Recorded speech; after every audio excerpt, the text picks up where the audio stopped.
Hi Jolyon, I'm Stonebridge and you're in my crib here in Stockholm, west side, and we're chilling out, listening to tracks and shit, having a good time.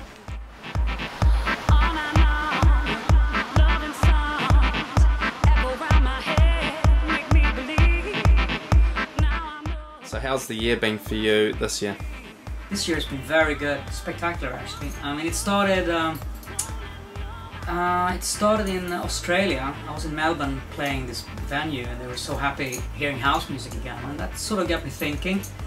And I've sort of noticed that throughout this year that it seems like a lot of people are getting really fed up with the more progressive minimal thing, and parties coming back, and that's fine for me. I always like my more uplifting stuff. And the same thing on the mix front, you know, I did that Neo Closer remix, and I haven't looked back since. It's been a really good year so far. So you're working closely with a lot of record companies, doing lots of remixes? Yeah, you see, the trick is to become the mix bitch. That's really what it's all about. Which is, like, you do, say for instance, I did Britney Spears, that's how it started. And they really liked the mix, and so they sent me another big project. And if you nail that, they send you a third project. And once you've done 3 or 4, you're the mix bitch. You get everything. Oh, send it to the mix guy in Sweden, you know, I can turn it out. So you get this regular flow of major label remixes, and it's really good.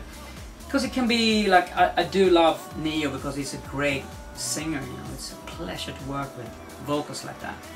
And most of the time when you work with smaller labels, you know, I mean, it's sometimes they're great ideas, but it's just the way things are recorded these days, it's just not quite there, you know, you have to work your ass off to get everything to sound right.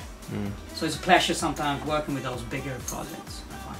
And how about on your own original production? How's this year been for that, and what have you been doing? You see, I have this, it wasn't really a conscious decision, it's just that I do an artist album, and then I do a mix album the next year, and then I do the next artist album and mix album. So every other year, this year has been a mix album year.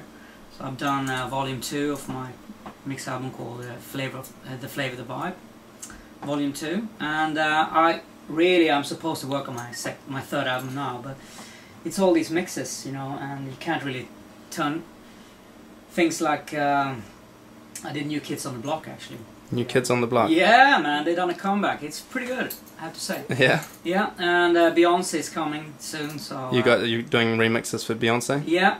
Fantastic. Yeah, it is. Because I think they need... it's really good because when you do big artists like that, you know, you have a very big audience. And people that normally don't listen to house music. Which is great for the scene, really, to bring something back. So I like doing those. All the producers out there, obviously you're using Logic Studio. Yeah, I mean, I have different. I use Pro Tools HD hardware, which is basically 3 cards in here. And what it does is that when you use plugins, you don't really bog down the computer. These you got chips on these cards in here that sort of offload the computer, so you can use pretty much endless. You know, I never sort of ran out of power on this one. And also the latency, which is, you know, the little delay. When you go native, just with Logic and a computer, you stick in a big fat plug-in, you get a delay, you know, and your kick starts to flam and stuff like that, so you have to compensate. We don't have that problem with Pro Tools hardware.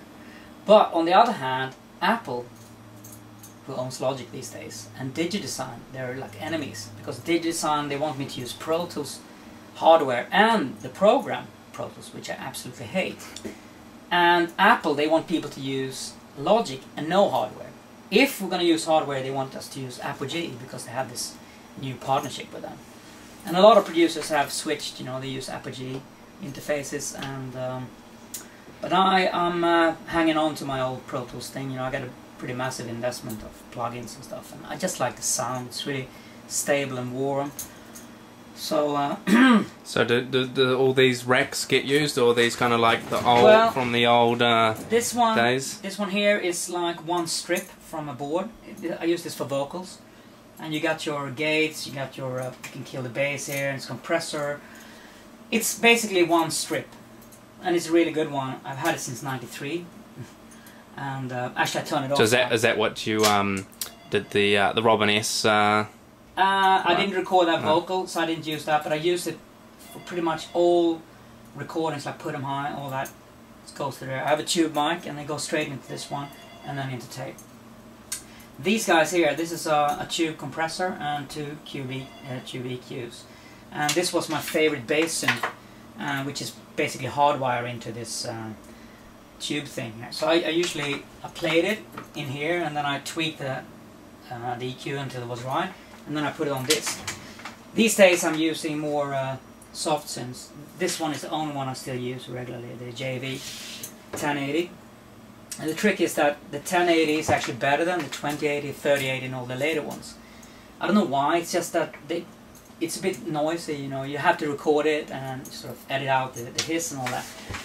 I just like the fatness and the width of, for instance, pianos and pads. It's just, you can't get that with soft synths, really. And I get emails from people, man, your pianos. I remember I got one from Misha Daniels. He said, Stone, man, I figured out how you do it. You use 2 piano plugins and then you pan them left, right, don't you? And I said, no, fuck that. I use the JV 1080, man. That's it. First piano. Nice. Yeah. So that's nice. The secret to getting your nice, fat Stonebridge sounding pianos? Yes.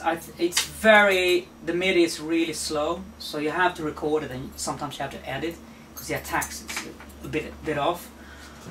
But it's a lot of hip hop guys, you know, Missy Elliott, you know, on all the tracks you can hear lots of JV stuff. It's a very New York kind of module. There's some really cool expansions. I have the vintage keys, which is really good for organs and robes and stuff like that. So are you a trained musician, like on the keyboards and stuff like that? No, I know music theory. I know how to invert chords. For instance, if you have a simple chord and it sounds a bit cheesy, I know how to move the fingers and change the chord. It's the same chord, but the intonation is a bit different. I know that, but I can't really play. So you haven't? I can't play a classic. You tell me, oh, can you play like this and that, and I can't. I can play chords and I can figure out my own stuff. So would you ever do a Stonebridge live thing, or? No, I couldn't do that. No. It's funny. I was in bands. I played guitar. We never got anywhere. We didn't have a singer. I was obviously key, you know. We couldn't perform, so I've never been a performing musician like that, you know. And I don't want to learn too much.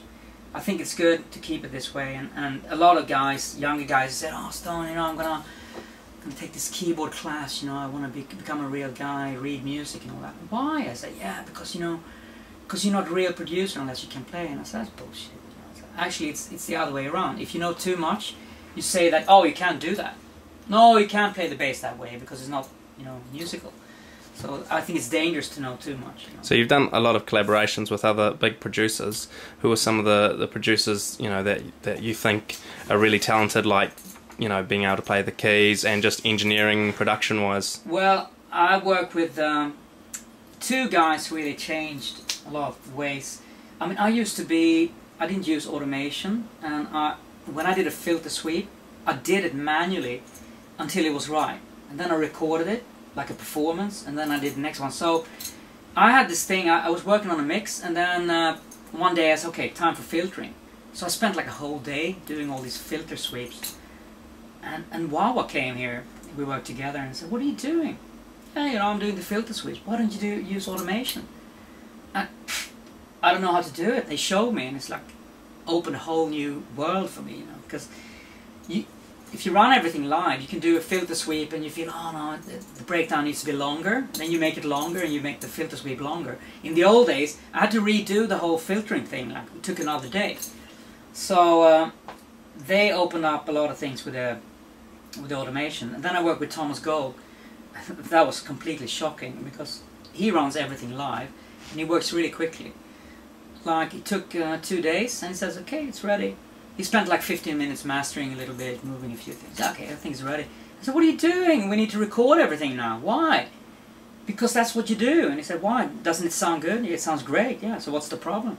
So that was it.